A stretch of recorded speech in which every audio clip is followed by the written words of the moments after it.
आज ब्राह्मण संसार का रचता अपने चारों ओर के ब्राह्मण बच्चों को देख रहे हैं। यह ब्राह्मण संसार छोटा सा संसार है, लेकिन अति श्रेष्ठ, अति प्यारा संसार है। यह ब्राह्मण संसार सारे विश्व की विशेष आत्माओं का संसार है।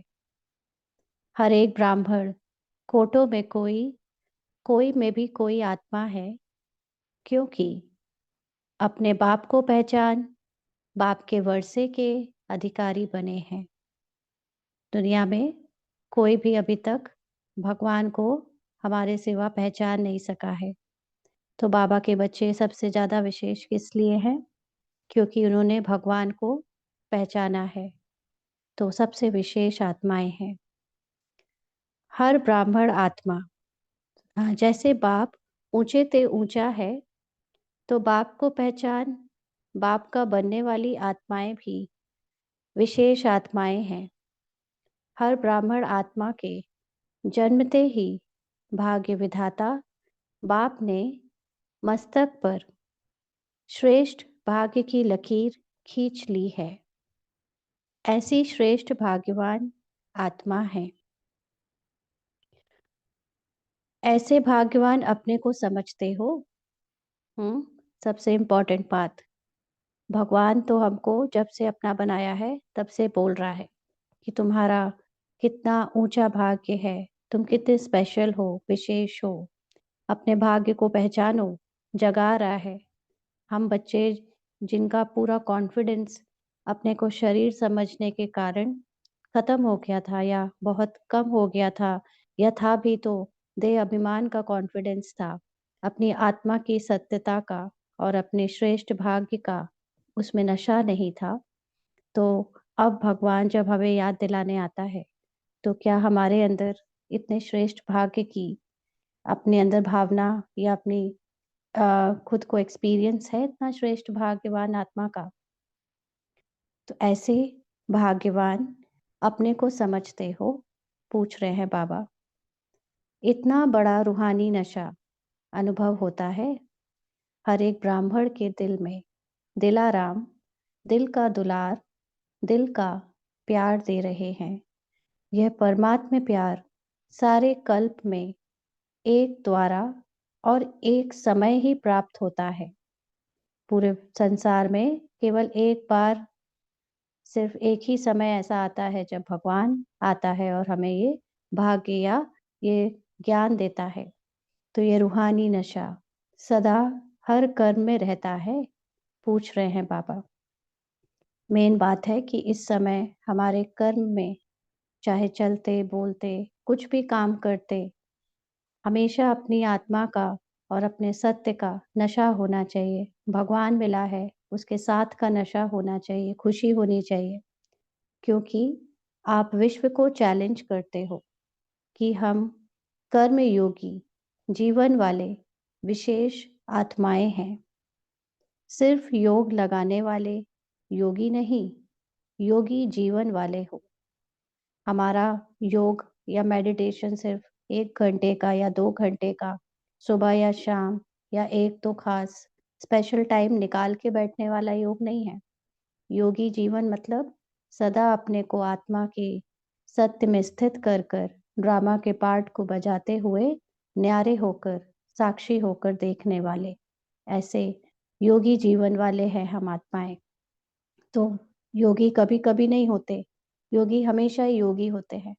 लेकिन योगी का मतलब ये भी नहीं है कि योगी मतलब कोई स्पेशल ड्रेस पहने होंगे, स्पेशल कोई ऊपर से हमारा ऐसे अंदर से आचरण बाहर वालों को देखने में को मिलेगा। अंदर का आचरण की बात नहीं, लेकिन बाहर से कोई गेटअप ऐसा होगा जो लोग समझें कि ये साधु है या सन्यासी हैं या योगी हैं। वो तो योगी जो होते हैं उनका पार्ट है ही अलग, उनको तो संसार से मान्यता मिलती है। लेकिन घर गृहस्थी में रहते हुए भी, सारे काम काज करते हुए, रिश्तेदारी आदि जो भी निमित्त बनकर निभाते हुए भी, हम अंदर से साक्षी होकर पार्ट को बजाते हुए देखते हैं। तो वो योगी जीवन वाले योगी हो गए। तो बाबा कहते जीवन सदा काल की होती है ना, सदा काल। इसीलिए अगर हम ब्राह्मण जीवन को अपने दैहिक जीवन से अलग कर लेंगे, माना ये जो लौकिक का जीवन चल रहा है उसको समझेंगे कि वो अलग है और ये अलग है, तो फिर हमें कुछ समय के बाद भारी लगने लगेगा, बोरियत महसूस होने लगेगी। और अगर एक जैसा ही रखेंगे सदा कि बस नुमा शाम और अमृत वेला योग कर लिया काफ़ी है, या थोड़ा बहुत बीच-बीच में योग कर लिया काफ़ी है, सबसे कट गए, सबसे दूर हो गए, तो भी हम कुछ समय में बोर हो जाएँगे, है ना? इसलिए यहाँ पर अपने इस आखिरी जन्म में जो भी पार्ट मिला है, उसको साथ-साथ निभाना है और अपने अंदर से सच्चाई, सफाई रखकर पुराने स्वभाव, संस्कार और स्मृति से न्यारे होने का कंप्लीट अटेंशन रखना है। तो जब ये अटेंशन रखने का अभ्यास करेंगे, तो अंदर से खुद को ही बहुत उमंग उत्साह रहेगा, क्योंकि देखेंगे कि एक-एक करके जो पेपर आते हैं या अलग-अलग परिस्थितियाँ आती हैं, तो उसमें हमारे अंदर की जो भावनाएँ हैं, उसमें खुद ही को महसूस होता है कि हम बहुत परिवर्तित होते जा रहे हैं। सदा उमंग उत्साह बना रहता है। तो बाबा कहते योग अर्थ 8 घंटे 6 घंटे के योगी जीवन वाले नहीं, योग अर्थात याद। तो ब्राह्मण जीवन का लक्ष्य है, जीवन का लक्ष्य स्वतः ही याद रहता है ना। ब्राह्मण जीवन अ, हमारा बहुत स्पेशल जीवन है, ये अंदर से अनुभव का जीवन है, भगवान के साथ जीने का जीवन है, स्मृति स्वरूप होने का जीवन है। तो ये स्वतः ही याद रहता है, और जैसा लक्ष्य होता वैसे लक्षण भी स्वतः आते हैं।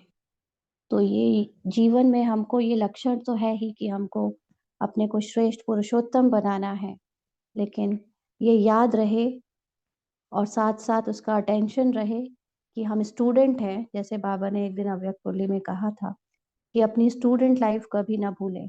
स्टूडेंट लाइफ याद रहेगी, तो हम अंदर से अटेंशन सदा रहेगा, नहीं तो भूलते रहेंगे। तो बाप दादा हर ब्राह्मण आत्मा के मस्तक में चमकता हुआ भाग्य का सितारा देखते हैं। बाप दादा सदा हर बच्चे को श्रेष्ठ स्वमानधारी स्वराज्य अधिकारी देखते हैं।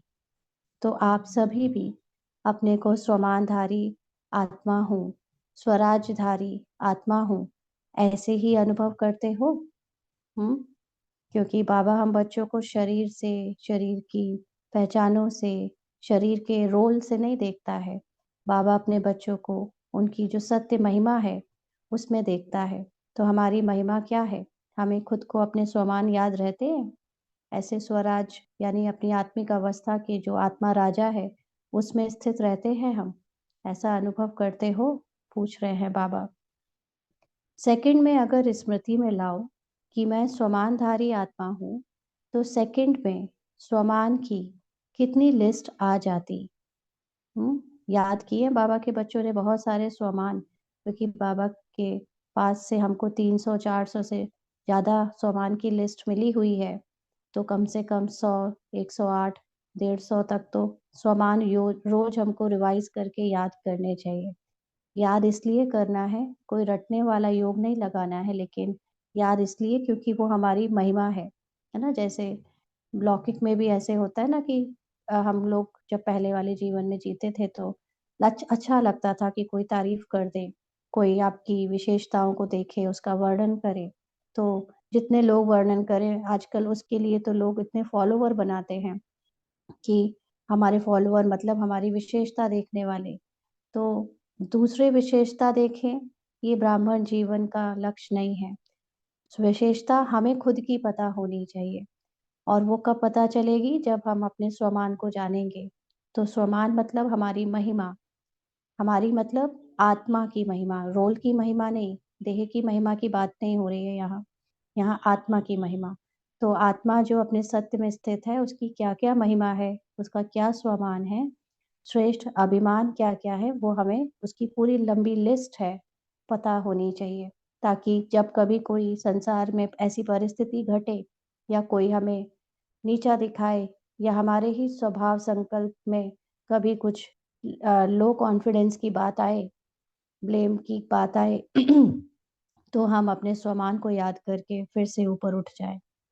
तो बाबा कहते हैं स्वमान अभिमान को खत्म कर देती है या कर देता है, क्योंकि स्वमान है श्रेष्ठ अभिमान।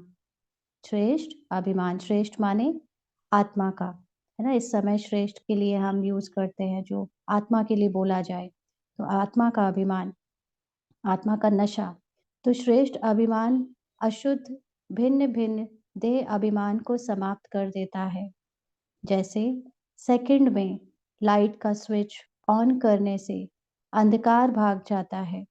अंधकार को भगाया नहीं जाता है या अंधकार को निकालने की मेहनत नहीं करनी पड़ती है, लेकिन स्विच ऑन किया, अंधकार स्वतः ही समाप्त हो जाता है। ऐसे स्वमान की स्मृति का स्विच ऑन करो तो भिन्न भिन्न देह अभिमान समाप्त करने की मेहनत नहीं करनी पड़ेगी। मेहनत तब तक करनी पड़ती है जब तक स्वमान के स्मृति स्वरूप नहीं बनते। मतलब जब तक हमने स्वमान को सिर्फ रटा है या रिवीजन कर रहे हैं केवल, तब तक ही हमें उसकी मेहनत करनी पड़ती है। लेकिन स्वमान को जब हम प्रैक्टिकली परिस्थितियां आने पर अपने अंदर की स्थिति को सुधारने में जब यूज करते हैं, प्रैक्टिकली अप्लाई करते हैं, तो हमें उसका जो अनुभव हो जाता है, उस अनुभव से हम जानते हैं कि ये स्वमान केवल कहने मात्र नहीं है, लेकिन ये मेरी सच्चाई है। माना ये एक्चुअली में मेरी महिमा है। मैं तो अभी अपने आप को क्या-क्या समझती थी, लेकिन ये जो बाबा इतनी महिमा करता है, वो कोई खुश करने के लिए नहीं करता है, बोलने मात्र नहीं करता है। एक्चुअली में वो मेरी ओरिजिनल गुण और शक्ति है। इसलिए वो मुझे अभी तक महसूस नहीं होती थी, तो मैं अपने को कमज़ोर समझती थी। बट हम प्रैक्टिकली जब परिस्थितियों में अप्लाई करके देखते हैं और उससे सफलता मिल जाती है, तो हम उसके फिर स्मृति स्वरूप भी बन जाते हैं। तो बाप दादा बच्चों का खेल देखते हैं, स्वमान को दिल में वर्णन करते हैं। हाँ, बाबा देखते हैं बच्चों के अंदर क्या चलता है, कि बच्चे जो है वो स्वमान को दिल में वर्णन करते हैं कि मैं बाप दादा के दिल तक नशीन हूँ। वर्णन भी कर रहे हैं, सोच भी रहे हैं, लेकिन अनुभव की सीट पर सेट नहीं होते। तो बाबा के बच्चे वर्णन भी करते हैं, सोचते भी हैं कि ये बाबा ने मेरे लिए बोला तो है, मैं मास्टर सर्वशक्तिवान हूँ, मैं विश्व कल्याणकारी हूँ, मैं विघ्न विनाशक हूँ। लेकिन इतने सारे विघ्न चल रहे हैं अभी, तो कहाँ मैं विघ्न विनाशक हूँ?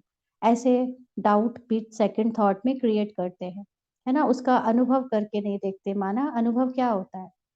आपने जैसे बोला कि मैं मान लीजिए कि एक क्रिकेट गेम खेल रहे हैं और उसमें आपने आपको किसी हाईएस्ट अथॉरिटी ने या भगवान ने ही बोला कि तुम इस बॉल पे अब जाओगे, अगर बैटिंग कर रहे हो तो तुम सिक्स मारोगे। तो ये तो हमने भगवान से सुन लिया कि हाँ तुम सिक्स मारोगे, लेकिन जब तक हम जाएंगे नहीं प्लेग्राउंड में, बैट उठाएंगे नहीं, बॉल को मारेंगे नहीं, तब तक कैसे पता चलेगा कि वाकई में हम सिक्स मार पाए या नहीं, है ना? और उसके भी पहले जरूरी है कि उसने तो बोला कि तुम सिक्स मारोगे जरूर, बट मैंने उस पर कितना निश्चय किया, मैं उस पर कितना कॉन्फिडेंस रखता हूँ, किसने बोला है, ये बहुत डिपेंड करता है कि किसने बोला है। कोई साधारण मनुष्य कह रहा है, कोई देह के संबंधी आदि माँ बाप कह रहे हैं, या स्वयं भगवान कह रहा है जो त्रिकालदर्शी है, जिसको ये निश्चय है कि स्वयं भगवान ये कह रहा है, जिसको मेरा पास्ट प्रेजेंट फ्यूचर सब पता है, तो उसके निश्चय से फिर अंदर नशा भी आ जाता है। और जब नशा आ जाता है तो उस स्वमान का मैं प्रैक्टिकली अप्लाई करके देखता हूँ और मुझे फिर उसी निश्चय से सफलता मिलती है। कई बार बच्चे कहते हैं कि बाबा ने तो कहा, मैंने करके देखा, लेकिन पता नहीं हुआ ही नहीं, किया ही नहीं, है ना? तो ये इसमें कहाँ पे प्रॉब्लम आती है? निश्चय की कमी। निश्चय होता है तो काम करता है। तो इसलिए बाबा कहते कि जैसे अंधकार को मिटाने के लिए अंधकार को भगाया नहीं जाता, लेकिन एक लाइट का स्विच ऑन कर दिया जाता है, वैसे ही यहाँ पर जब हम अपने स्वमान को यूज करें माना जब भी अंदर कोई कमज़ोरी की बातें आ रही हैं, परिस्थितियाँ हावी हो रही हैं, दिल भारी हो रहा है, रोल में सब कुछ विपरीत चल रहा है, तो उस समय स्वमान को सिर्फ़ वर्णन नहीं करो, लेकिन स्वमान को यूज़ करो। उसकी अनुभव की अथॉरिटी बन के उसे यूज़ करो कि ये बात प्रैक्टिकली जब करके देखोगे, तो 2-4 बार में सफलता जब मिल जाएगी, तो फिर वो आपको परमानेंट यूज़ करने की आदत पड़ जाएगी। क्योंकि ये अनुभव होना ज़रूरी है। बाबा कहते हैं ये अनुभव होना जो सोचते हैं वह अनुभव होना ज़रूरी है, क्योंकि सबसे श्रेष्ठ अथॉरिटी अनुभव की अथॉरिटी है। हुँ? तो बाप-दादा देखते हैं, सुनते बहुत अच्छा है, सोचते भी बहुत अच्छा है, लेकिन सुनना और सोचना अलग चीज़ है ना? सुनना और सोचना। सुन लिया, सुनकर चाहे याद भी कर लिया, पढ़-पढ़ के चाहे रिवाइज़ भी कर लिया, लेकिन उसके बारे में सोचना कि बाबा ने ना आज बोला है कि तुम समाधान स्वरूप हो। तो मतलब कोई भी समस्या आएगी तो मैं समस्या का समाधान खुद कर लूँगी, ऐसा बाबा ने बोला है, लेकिन कैसे? उसके लिए ज़रूरी है आत्मिक अवस्था।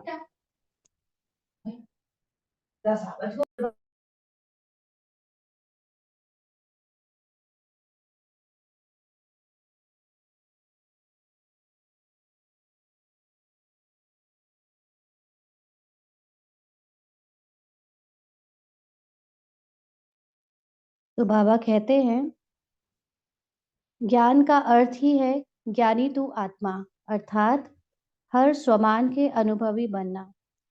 माना जो हम बोलने वाले यहाँ पर कोई सत्संग करने वाले, प्रवचन देने वाले ज्ञानी नहीं हैं। ना यहाँ पर ज्ञानी का मतलब नॉलेजफुल का मतलब आपको उन चीज़ों का एक्सपीरियंस है। आपने उसे यूज़ करके देखा है और आप अपनी अनुभव की एक्सपीरियंस की अथॉरिटी से लोगों को बता सकते हो या एक्सपीरियंस शेयर कर सकते हो कि ऐसा करोगे तो ऐसा हो जाएगा। तो हर स्वमान का अनुभवी बनना। अनुभवी स्वरूप रूहानी नशा चढ़ाता है। और क्योंकि जब आप एक्सपीरियंस कर लोगे प्रैक्टिकली उसमें सफलता देखी होगी आपने, तो आपको उसका नशा यानी खुशी भी चढ़ाएगा और कॉन्फिडेंस आपका बहुत राइज़ हो जाएगा कि मैंने तो ये किया हुआ है, भगवान की इस बात को माना है, तो मैंने अपने सत्य को अनुभव किया है। स्वमान से मैं कुछ भी कर सकता हूँ। तो अनुभव कभी भी जीवन में भूलता नहीं है। सुना हुआ, सोचा हुआ भूल सकता है, लेकिन अनुभव की अथॉरिटी कभी कम नहीं होती है। तो हम लोग कोई चीज़ लर्न करें, रिवाइज़ करें, ये तो भूल भी सकते हैं, लेकिन अगर किसी चीज़ को प्रैक्टिकली करके देख लिया, सफलता पाके देख ली, तो फिर वो अथॉरिटी हमारे साथ हमेशा चलती है और इतने कॉन्फिडेंस से फिर हम दूसरों को बता सकते हैं कि हमको तो इस बात का एक्सपीरियंस है। फिर दूसरा चाहे कोई कितना भी उसके विपरीत बोले, विरोध करे, लेकिन हमको अपने कॉन्फिडेंस, अपने एक्सपीरियंस से गुज़र चुके हैं, इसलिए हमें कोई इन्फ्लुएंस नहीं कर सकता, बदल नहीं सकता हमारे विचारों को। तो बाप-दादा यही बच्चों को स्मृति दिलाते हैं, हर सुनी हुई बात जो भगवान बाप से सुनी, उसके अनुभवी मूरत बनो। अनुभव की हुई बात हज़ार लोग भी अगर मिटाना चाहें, तो मिट नहीं सकती। माया भी अनुभव को मिटा नहीं सकती। माया मतलब अपने ही व्यर्थ संकल्प, अपने ही अंदर कमज़ोरी के संकल्प। फिर अगर हमने कोई चीज़ को पहले एक्सपीरियंस किया हुआ है, तो आज अगर उस चीज़ को दोबारा करने में घबराहट हो रही हो या नेगेटिव संकल्प भी चल रहे हों या कोई भी अंदर से सेंसेशन ऐसे आ रहे हो कि नहीं कर पाएँगे, तो लेकिन पहले क्योंकि किया हुआ है, अनुभव की अथॉरिटी है हमारे पास, तो ऐसे कमज़ोरी के संकल्प हमको रोक नहीं सकते, उसको मिटा नहीं सकते। तो जैसे शरीर धारण करते ही अनुभव करते हो कि मैं फलाना हूँ, तो कितना पक्का रहता है। कभी अपनी देह का नाम भूलता है? हाँ, जब से शरीर धारण करके किसी ने हमको बता दिया कि आप फला-फला हो, फला नाम है आपका, फला घर में रहते हो और उसको हमने धीरे-धीरे धारण करते रहे और उसको अब कोई भी हमें उस नाम से बुलाता है, तो पता होता है कि वो मुझे ही बुला रहा है। तो माना हमने अनुभव किया है कि ये मेरा ही नाम है क्योंकि इस नाम को लेने से लोग मुझे ही देखते हैं, तो उसका मतलब ये मैं ही हूँ। इतना पक्का हो गया ना कि अपना नाम कभी भूलेगा नहीं या वो नाम में मैं हूँ, उस नाम को पुकारने से वो मैं हूँ, मतलब ये शरीर के साथ, ये भी कभी नहीं भूलता। तो बाबा कहते, कोई आपको कहे, नहीं, आप फलानी या फलाना नहीं हो, तो आप मान सकते हो। हुँ? ऐसे ही हर स्वमान की लिस्ट अनुभव करने से कभी स्वमान भूल नहीं सकता। जैसे हमको स्वमान दिया है बाबा ने, मैं मास्टर सर्वशक्तिवान हूँ। अगर इस स्वमान को आपने प्रैक्टिकली ऐसी सिचुएशंस में अप्लाई करके देखा है जहाँ पर आपको घबराहट होती है, जहाँ पर आपसे कोई काम बनता नहीं है या जहाँ पर कोई समस्या आ गई, उसका समाधान याद नहीं आ रहा या हो नहीं रहा, उस समय कहीं पे भी अगर आपने इसको अप्लाई किया है और उसमें फिर देखा होगा कि सफलता ज़रूर मिली होगी। फिर कभी बाय चांस माया ऐसा किसी परिस्थिति में संकल्प करे भी कि नहीं, नहीं, ये बात तो बहुत बड़ी है, नहीं, ये समस्या तो बहुत बड़ी है, ये तो हो ही नहीं सकता। तो आपको अपने अनुभव से याद आ जाएगा या इस कॉन्फिडेंस रहेगा कि नहीं, पहले हुआ है तो अभी भी ये काम होकर ही रहेगा। तो वो स्वमान फिर कभी भूल नहीं सकता। तो बाप-दादा ने देखा कि अनुभव हर स्वमान का व हर पॉइंट का अनुभवी बनने में नंबरवार है। बाबा के बच्चों को जब बाबा ने चेक किया कि बाबा के बच्चे स्वमान के एक्सपीरियंस होल्डर या अनुभव की अथॉरिटी कितना है, तो बाबा ने देखा कि बच्चे नंबरवार हैं। जब अनुभव कर लिया कि मैं हूँ ही आत्मा, आत्मा के सिवाय और हो ही क्या? शरीर हो तो फिर शरीर के बिना आत्मा के बिना शरीर को चला के दिखा दो, है ना? जब ज्ञान से भी जान लिया, एक्सपीरियंस से भी जानते हैं कि हाँ, आत्मा के सिवा शरीर चल नहीं सकता, तो शरीर तो मैं नहीं हूँ, मैं आत्मा हूँ। तो फिर बाबा कहते हैं, देह को तो मेरा कहते हो, लेकिन मैं हूँ ही आत्मा। जब हो ही आत्मा, तो देह भान कहाँ से आया? क्यों आया? पूछ रहे हैं बाबा। कारण 63 जन्म का अभ्यास। मैं देह हूँ, उल्टा अभ्यास पक्का है।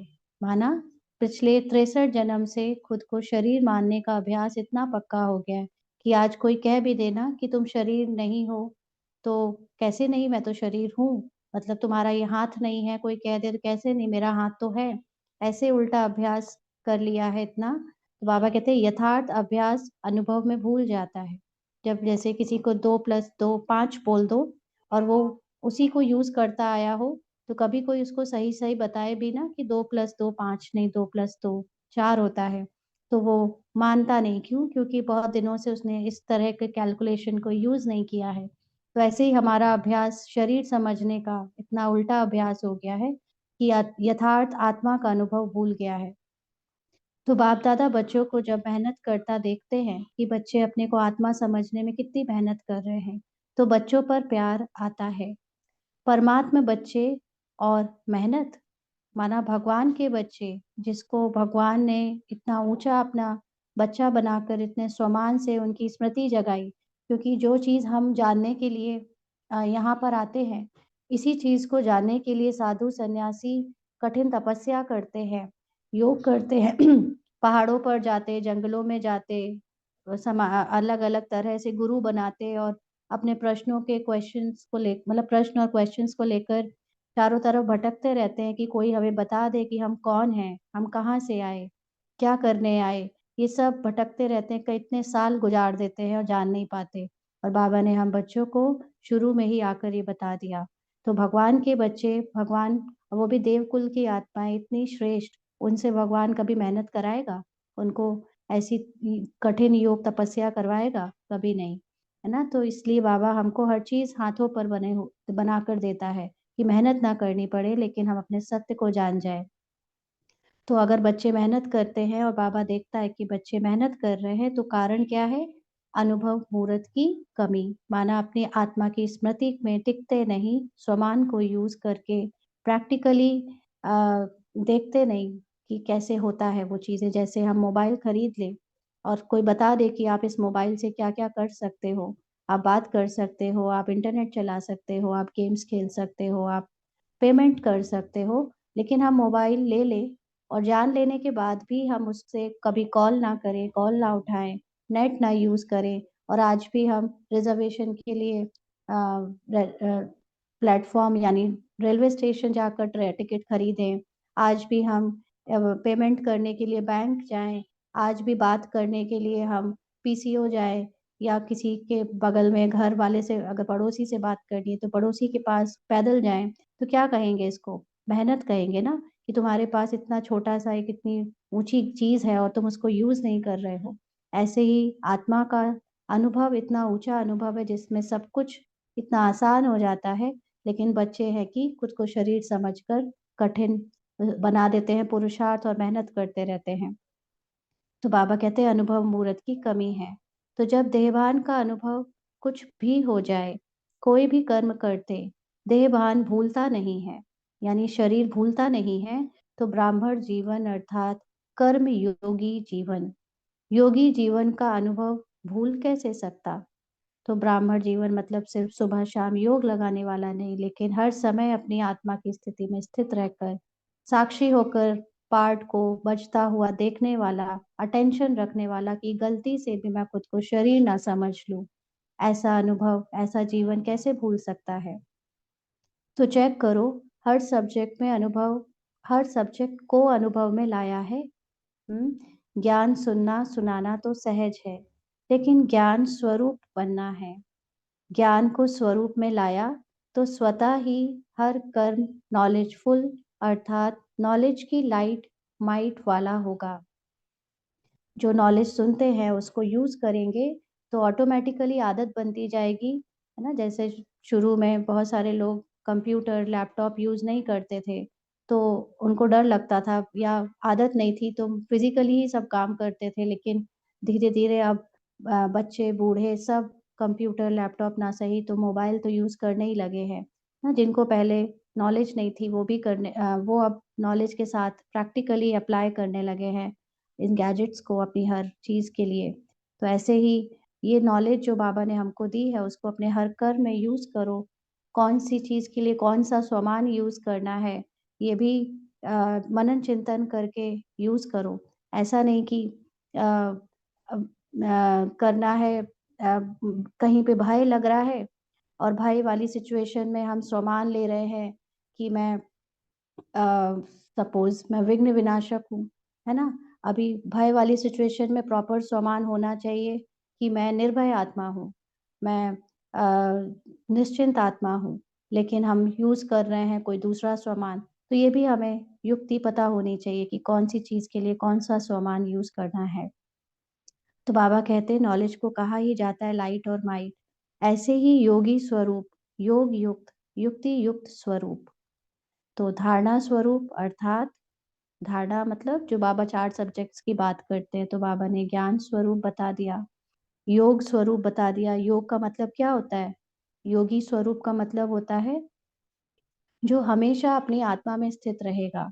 और जो हमेशा अपनी आत्मा में स्थित रहेगा वो ना पास्ट ना फ्यूचर ना व्यर्थ ना विकल्प ना संकल्प इसमें नहीं फंसेगा।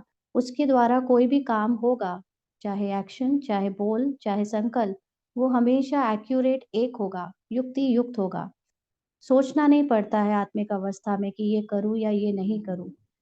जो होना है वही थॉट आता है बस, और वो एकदम परफेक्ट होता है। इसलिए योगी स्वरूप मतलब युक्ति स्वरूप, योग युक्त आत्माभिमानी स्थिति में समाधान स्वरूप होते हैं हम। तीसरा सब्जेक्ट धारणा स्वरूप। धारणा अर्थात हर कर्म, हर कर्मेंद्रिय, हर गुण के धारणा स्वरूप होंगे। मतलब जो भी एक्शन करेंगे, कर्मेंद्रियों को यूज करेंगे, या जो भी हमारे पार्ट में बज रहा होगा उसमें धारणा दिखेगी। आत्माभिमानी स्थिति होने के कारण आत्मा के जो 7 गुण हैं वो सातों गुण हमारे रोल में दिखेंगे, पर्सनालिटी में दिखेंगे, सोच में, बोल में, कर्म में दिखेंगे। तो सेवा के, और चौथा सब्जेक्ट है सेवा। सेवा के अनुभवी मूर्त। सेवाधारी का अर्थ ही है निरंतर स्वतः ही सेवाधारी। तो सेवा का मतलब सिर्फ ये नहीं है कि भाग भाग के हमको सिर्फ सेंटर जाना है या कोई भाषण कराना है या ज्ञान ही सुनाना है।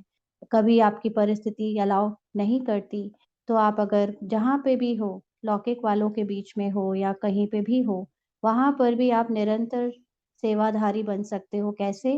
अपने आत्माभिमानी स्थिति में स्थित रहकर। उसमें से ऑटोमेटिकली वाइब्रेशंस चारों तरफ फैलती हैं।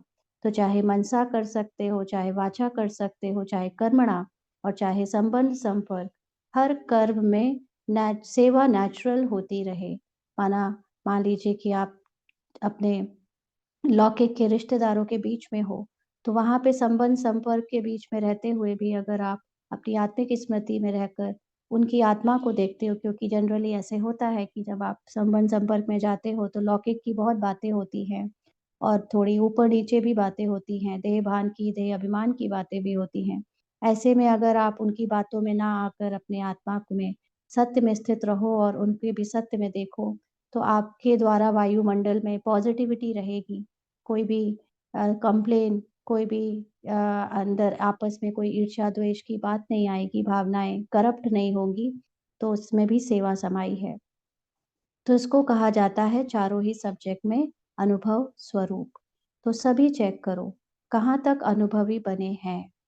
हर गुण का अनुभवी, हर शक्ति से हर शक्ति का अनुभवी। कोई ये ना कहे कि मैंने सहन शक्ति का अनुभव नहीं किया या मैंने सामना करने की शक्ति का अनुभव नहीं किया। हर तरह की शक्ति का यूज़ करके देखो। वैसे भी कहावत है कि अनुभव समय पर बहुत काम में आता है। ना लौकिक में भी कहते हैं कि अगर किसी को किसी चीज़ का अनुभव होता है, तो वो बहुत काम में आ जाता है। तो अनुभवी मूर्त का अनुभव कैसी भी समस्या हो, अनुभवी मूर्त अनुभव की अथॉरिटी से समस्या को सेकंड में समाधान स्वरूप में परिवर्तन कर लेता है। समस्या समस्या नहीं रहेगी, समाधान स्वरूप बन जाएगी। समझा? अभी समय की समीपता, पाप समान बनने की समीपता, समाधान स्वरूप का अनुभव कराए, बहुत समय समस्या का आना, समाधान करना, यह मेहनत की। अब बाप-दादा हर एक बच्चे को स्वमानधारी, स्वराज अधिकारी, समाधान स्वरूप में देखना चाहते हैं। माना अब टाइम जैसे-जैसे हमारी संपन्नता और संपूर्णता का आता जा रहा है करीब, हमारे एब्सोल्यूट ट्रुथ के में स्थित होने का समय पास आता जा रहा है, वैसे-वैसे बाबा कहते कि अब अपने अंदर उस आत्मिक स्मृति से, स्वमान की स्मृति से अनुभवी अनुभव करके देखो, स्वमान को यूज़ करके देखो, जिससे हर समस्या का समाधान आपके पास ही है। अब कोई समस्या आए तो उसमें मेहनत नहीं करना, अपने आप को स्वमानधारी, स्वराज अधिकारी आत्मा में स्थित करना, तो हर एक बात की समस्या का समाधान आपके ही हाथों में है, आपके ही द्वारा बहुत आसानी से हो जाएगा, आप समाधान स्वरूप अपने आप को देखोगे। तो ऐसा अब टाइम आ चुका है कि हम अपने को समाधान स्वरूप में देखें। अनुभवी मूर्त सेकंड में परिवर्तन कर सकता है और जिसको इन बातों का अनुभव है, वो तो बहुत जल्दी चेंज हो सकता है और दूसरों को भी कर सकता है। अच्छा, सब तरफ के पहुँच गए हैं, डबल फॉरेनर्स भी हर ग्रुप में अपना चांस अच्छा ले रहे हैं। अच्छा, इस ग्रुप में पांडव भी कम नहीं हैं। पांडव सभी हाथ उठाओ, माताएं, कुमारियां, टीचर्स, हाथ उठाओ। पहले ग्रुप में माताएं ज़्यादा थी, लेकिन इस ग्रुप में पांडवों ने भी रेस अच्छी की है। पांडव माना भाई, भाई लोगों ने भी रेस अच्छी की है। पांडवों को नशा और निश्चय अभी तक गायन में भी गाया हुआ है। जैसे महाभारत में पांडवों को दिखाया है ना कि इतने कम, बाबा कहते क्या गाया हुआ है पांडवों के लिए महाभारत में, जैसे जानते हो 5 पांडव, लेकिन नशा और निश्चय के आधार से विजयी बने। यह गायन अभी तक है ना, महाभारत में जैसे दिखाया कि 5 पांडव बस और एक भगवान उनके साथ, और ना कोई सेना, ना कोई ऐसे कौरवों की तरह पावर, लेकिन अपने अंदर का उनका कॉन्फिडेंस, अपनी विशेषताओं का कॉन्फिडेंस है था उनको, और सबसे बड़ा कॉन्फिडेंस और निश्चय था भगवान उनके साथ है। उस आधार से उन्होंने महाभारत जीत ली। तो ऐसे ही यहाँ पर भी हमारे अंदर पांडव का मतलब सिर्फ भाई की बात नहीं, बट आत्मा के रूप में हर एक के अंदर इतना नशा और निश्चय हो तो विजय तो हुई पड़ी है।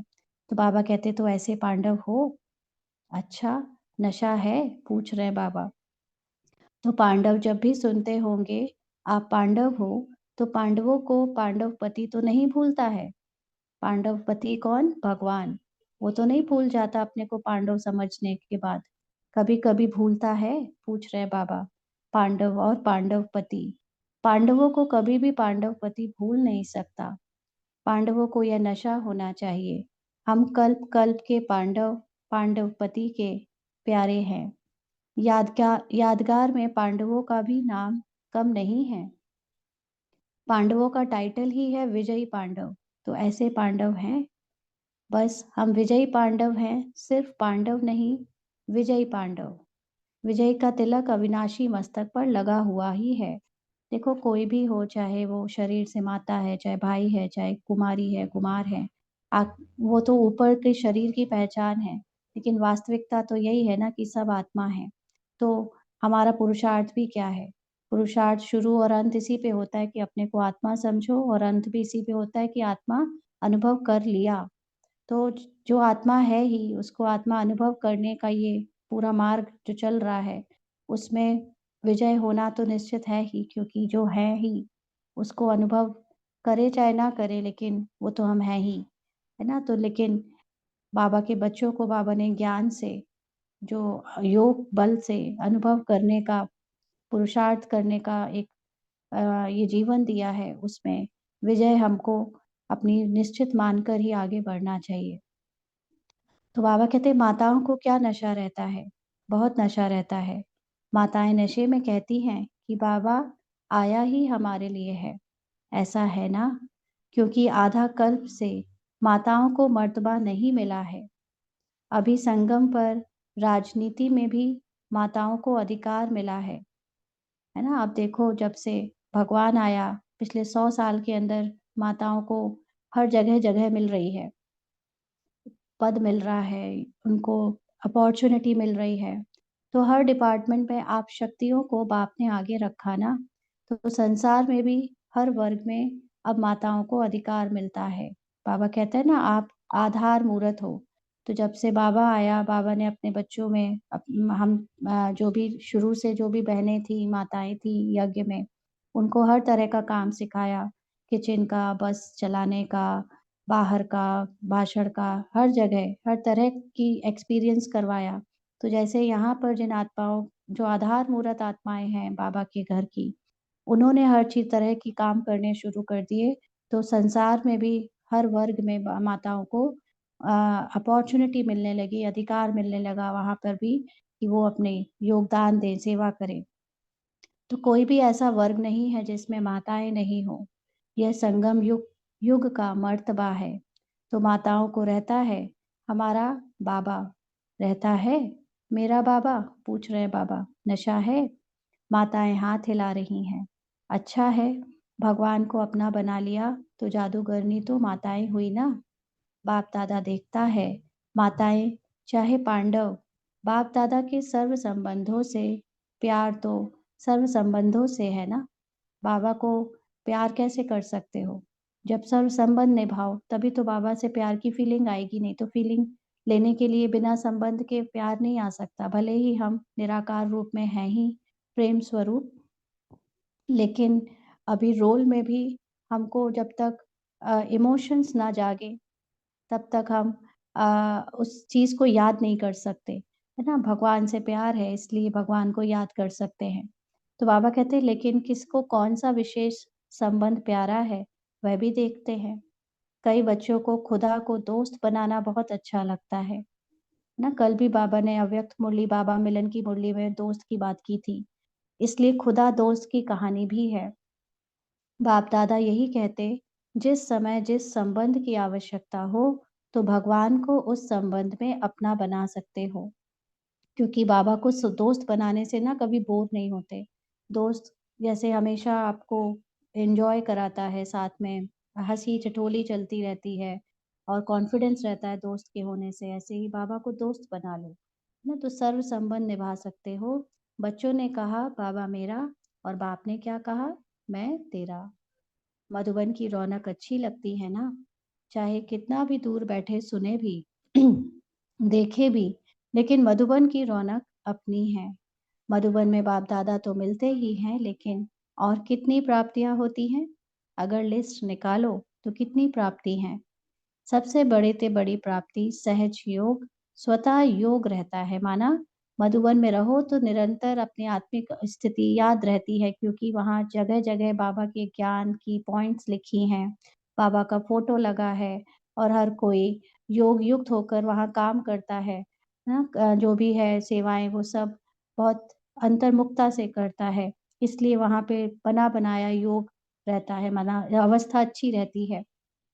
मेहनत नहीं करनी पड़ती।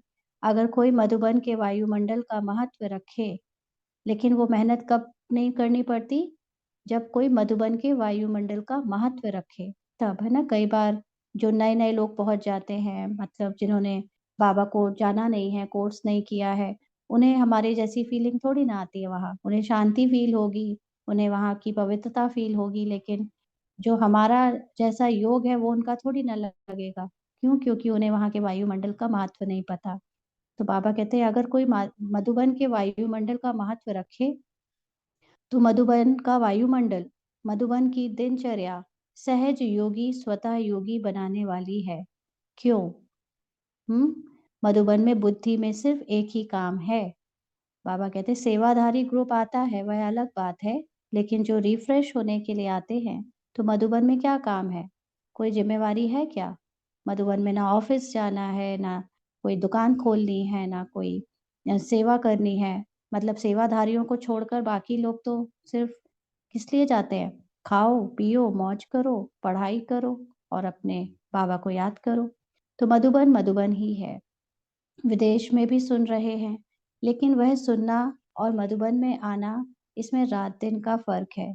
बाप-दादा साधनों द्वारा सुनने, देखने वालों को भी याद-प्यार तो देते हैं। कोई बच्चे तो रात जाग कर भी सुनते हैं।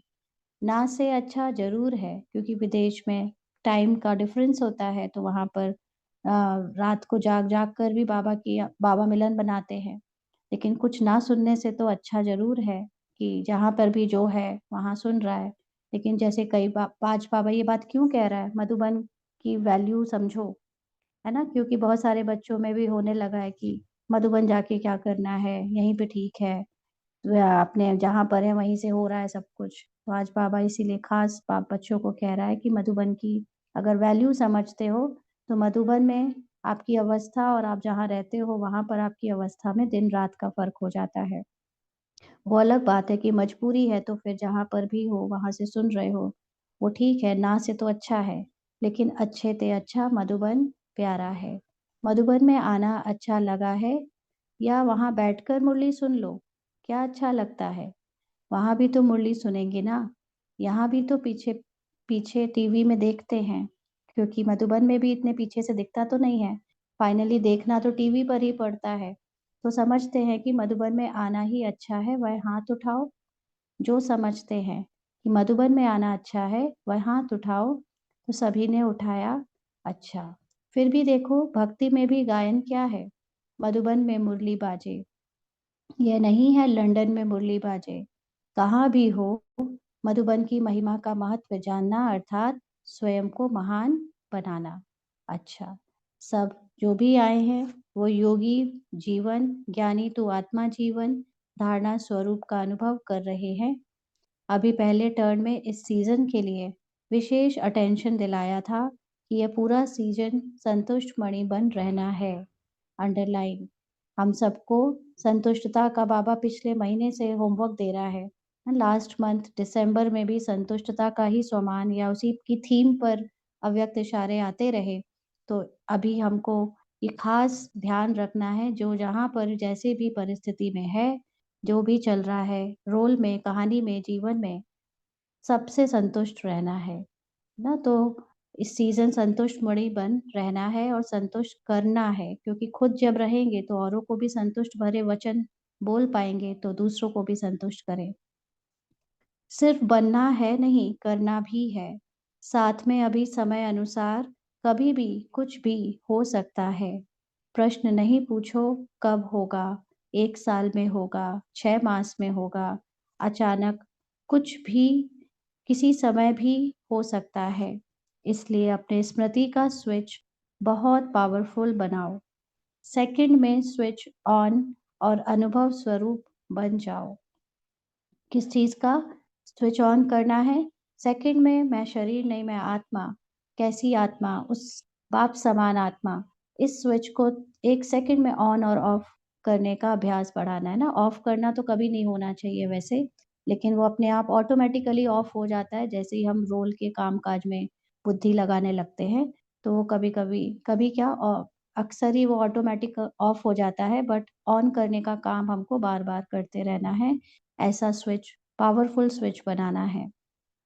स्विच ढीला होता है ना तो घड़ी-घड़ी ऑन ऑफ करना पड़ता है और समय लगता है ठीक होने में। लेकिन सेकंड में स्विच ऑन स्वमान का, यानी जैसे ही कोई बात आई अपना स्वमान याद आ जाए तुरंत उस बात को फेस करने के लिए। स्वराज अधिकारी का अंतर्मुखी होकर अनुभव करते जाओ, अनुभवों के सागर में समा जाओ। इसके लिए लेकिन ज़रूरी क्या है? 2 चीज़ें सबसे ज़्यादा ज़रूरी हैं। एक, आत्मा राजा है, माना मन, बुद्धि, संस्कार, रोल में जो कुछ भी करे, वो मैं नहीं हूँ, मेरा सत्य नहीं है, हमेशा याद रखना है। अटेंशन देकर उससे अपने को न्यारे कर लेना है।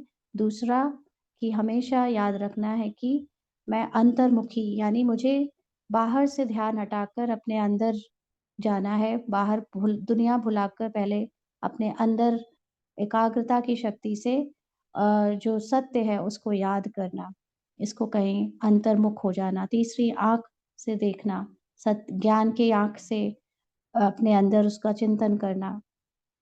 तो अनुभवों के सागर में समा जाओ।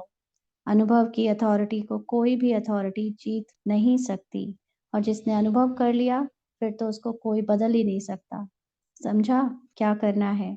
बाप दादा इशारा तो दे देता है, लेकिन इंतज़ार नहीं करो। कब, कब, कब नहीं, अब। Ever ready. क्योंकि बाहर की परिस्थितियों को देखेंगे तो बाहर परिवर्तन तो जब होना है सो होगा, लेकिन मेन बाहर का परिवर्तन तो हमारी स्थिति पर डिपेंड करता है ना। तो हमारी स्थिति में मेन है कि इस संकल्पों में, संस्कारों में कभी भी थर्ड वर्ल्ड वॉर हो जाता है, कभी भी भूकंप आ जाता है, कभी भी साइक्लोन आ जाता है। देखें अपने अंदर के संस्कारों को, संकल्पों को, तो उसी में सारे प्राकृतिक आपदाएँ चलती रहती हैं, शरीर में चलती रहती हैं। तो इसलिए उनको देखते हुए एवर रेडी रहो। सेकंड में स्मृति का स्विच ऑन कर सकते हो, पूछ रहे हैं बाबा। हुँ? कैसे भी सर्कमस्टांस हो, कैसी भी समस्या हो, स्मृति का स्विच ऑन करो। माना तुरंत अपना स्वमान का याद करो, साक्षी दृष्टा की सीट पर सेट हो जाओ। यह अभ्यास करो क्योंकि फाइनल पेपर सेकंड का ही होना है, मिनट का भी नहीं। ना 1 सेकंड भी हम डिस्ट्रैक्ट होकर बाहरी में फँस गए, तो फिर हम फेल हो जाएँगे। सोचने वाला नहीं पास सोचने वाला नहीं पास कर सकेगा, अनुभव वाला पास हो जाएगा। तो अनुभव वाला ऑटोमैटिक चलाता है काम को, ना, और सोचने वाला सोचेगा करूँ, नहीं करूँ, ऐसे करूँ, वैसे करूँ। तो अभी सेकंड में सभी मैं परमधाम निवासी श्रेष्ठ आत्मा हूँ, इस स्मृति के स्विच को ऑन करो और कोई भी स्मृति नहीं हो, कोई बुद्धि में हलचल नहीं हो, अचल। जिसकी बुद्धि चलायमान ना हो, उसको कहेंगे अचल। बाबा ने ड्रिल कराई, अभी 1 मिनट के लिए सभी अशरीरी होकर बाबा के पास अचल स्थिति में बैठ जाएँ।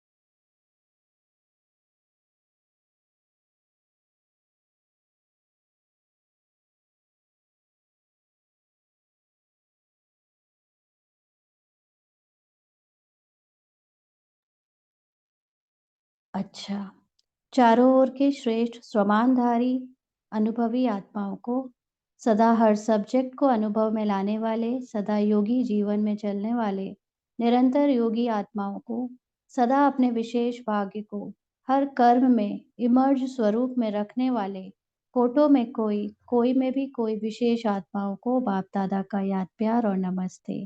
हम रूहानी बच्चों की रूहानी बाप दादा को याद प्यार, गुड मॉर्निंग और नमस्ते बाबा, शुक्रिया। थैंक यू सो मच बाबा। दादी जी से बाबा ने कहा, सभी को उमंग उत्साह में लाने का अच्छा कार्य कर रही हो। दादी ने कहा, अभी तो करोड़ों को संदेश देने का प्लान चल रहा है। बाबा ने कहा, करोड़ क्या, सारे विश्व की आत्माओं को संदेश मिलना है। अहो प्रभु तो कहेंगे ना। अहो प्रभु माना जो जिस धर्म में है उस धर्म में उसको पता चलेगा कि ये भगवान का कोई समय, खास समय चल रहा है। भगवान आ, ब्रह्मा कुमारी तो अपनी भाषा में सबको बाबा का संदेश देंगी, लेकिन जो अनेक तरह के बोलने वाले, भाषा वाले, समझ वाले लोग हैं, उनको अपनी-अपनी समझ से पता चलेगा कि प्रभु का समय इस समय चल रहा है। अहो प्रभु कहने के लिए भी तो तैयार करना है ना। दादियों से बाबा ने कहा, यह भी सहयोग दे रही हैं। अच्छा है, मधुबन को संभाल रहे हैं। अच्छा सहयोगी ग्रुप मिला है ना। एक एक की विशेषता है, फिर भी आदि रत्नों का प्रभाव पड़ता है ना। जो शुरू के यज्ञ में दादियां हैं, जो बाबा के साथ रही हैं पुरुषार्थ में, जिन्होंने तपस्या सबसे ज्यादा की है, उनका प्रभाव पड़ता है। चाहे कितनी भी आयु हो जाए, नए नए भी आगे बढ़ रहे हैं, लेकिन फिर भी आदि रत्नों की पालना अपनी है। जो शुरू के आए हुए हैं, उनका पालना करने का तरीका बिल्कुल अपना है, अलग है, इसलिए ग्रुप अच्छा है। आज का वरदान है, विघ्न प्रूफ चमकीली फरिश्ता ड्रेस धारण करने वाले सदा विघ्न विनाशक भव। बाबा ने समझाया कि स्व के प्रति और सर्व के प्रति सदा विघ्न विनाशक बनने के लिए क्वेश्चन मार्क को विदाई देना और फुल स्टॉप द्वारा सर्व शक्तियों का फुल फुल स्टॉक रख करना। सदा विघ्न प्रूफ चमकीली फरिश्ता ड्रेस पहनकर रखना। तो चमकीली फरिश्ता ड्रेस बाबा क्यों कहता है? क्योंकि हम लोगों ने अभी तक पुरुषार्थ में ऊपर से एक ज़्यादातर साकारी रूप को या आकारी रूप को ही इमर्ज करके पुरुषार्थ किया है। लेकिन एक्चुअली में जब आपकी आत्मिक अवस्था बन जाती है या बनने लगती है, तो फिर फरिश्ता ड्रेस का मतलब हो जाता है सदा निश्चिंत, एकदम आत्माभिमानी, रूहानी स्मृति में रहना। तो तुम्हारे बारे में सोचने का काम भी भगवान करेगा और फिर आपको इतना हल्का रहे रखेगा, इतना बेफिक्री से रखेगा कि आपके द्वारा आपकी स्थिति से बहुत सेवा होगी। तो बाबा लेकिन कहते मिट्टी की ड्रेस नहीं पहनना, लेकिन देह भान में मत आ जाना। साथ साथ सर्व गुणों के गहनों से सजे रहना। और क्योंकि हम आत्मिक अवस्था में जब स्थित रहते हैं, तो आत्मा का मतलब ही है संपूर्ण आत्मा, तो उसमें है ही सर्वगुण। ऐसी स्मृति रखना, निश्चय रखना, सदा अष्ट शक्ति शस्त्रधारी संपन्न मूर्ति बनकर रहना और कमल पुष्प के आसन पर अपने श्रेष्ठ जीवन के पांव रखना। यानी अपनी आत्मिक सत्य स्मृति में, संपन्न स्मृति में स्थित रहना। हमेशा याद रखना कि मैं हूँ ही संपन्न संपूर्ण आत्मा। तो आपकी अष्ट शक्तियाँ और सातों गुण अपने आप काम करेंगे और उसमें जो पवित्रता है, वो आपको कमल पुष्प के आसन पर श्रेष्ठ जीवन की अनुभूति कराएगी। आज का स्लोगन है, अभ्यास पर पूरा पूरा अटेंशन दो तो फर्स्ट डिवीजन में नंबर आ जाएगा। यानी कौन सा अभ्यास? अपनी आत्मिक स्मृति में बार बार स्थित होने का और साथ साथ कर्म, संकल्प, संस्कार या मन, बुद्धि, सेंसेशन, शरीर की अलग अलग पहचाने, इमोशंस, इन सब से अपने को न्यारा करने का अभ्यास करो। बार बार अटेंशन दो तो जो तीव्र पुरुषार्थियों की स्टेज होती है फर्स्ट डिवीजन, उसमें आ जाएंगे, उसमें नंबर आ जाएगा। आज के अव्यक्त इशारे हैं, जैसे वाचा सेवा नेचुरल हो गई है, ऐसे मनसा सेवा भी साथ साथ और नेचुरल हो। मनसा सेवा में क्या क्या आता है? मनसा सेवा में सबके प्रति शुभ भावना, शुभकामना, हमेशा पॉजिटिव सोचना, सबका कल्याण सोचना, हमेशा हर हाल में खुश रहना, संतुष्ट रहना और हर बात कल्याणकारी है याद रखना, ज्ञान का मनन चिंतन करते रहना। ऐसी अनेक बातें मनसा सेवा में आ जाती हैं। तो ये बहुत नेचुरल हो गया हो हमारा। वाणी के साथ मनसा सेवा भी करते रहो, तो आपको बोलना कम पड़ेगा। जब हम शुभ भावना, शुभकामना की सेवा करना सीख जाएंगे, तो ज्ञान सुनाने की, सुनने की सेवा कम करनी पड़ेगी। क्योंकि ज्ञान सुनाना, सुनना, सेवा तभी ज़्यादा लगता है जब हम मनसा सेवा कम करते हैं। मनसा सेवा में ऑटोमैटिकली हम औरों की इतनी सेवा कर लेते हैं कि सेवा का हमारा खाता या नंबर उसी में बढ़ जाते हैं। तो बोलने में एनर्जी वेस्ट नहीं करनी पड़ेगी। बोलने में जो एनर्जी लगाते हो वह मनसा सेवा के सहयोग के कारण वाणी की एनर्जी जमा होगी और मनसा की शक्तिशाली सेवा सफलता ज़्यादा अनुभव कराएगी। अच्छा, ओम शांति।